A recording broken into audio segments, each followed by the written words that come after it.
So what I personally love about this treatment is the minimal downtime and pain. So Dr. Bennett, can you talk a little bit about Yes, the I pain and can. downtime? I have had one treatment with the PRF and one treatment without. The pain is somewhat similar. As all of you all know, I'm a big baby, so if I can do it, you can too. The discomfort is somewhat similar to a laser or a light laser treatment.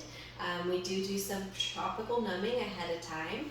The recovery time was about 2-3 days of swelling and redness, and it did speed up that recovery time by doing the PRF infusion tip. So I felt like I was mostly recovered within 24 to 48 hours with the infusion tip.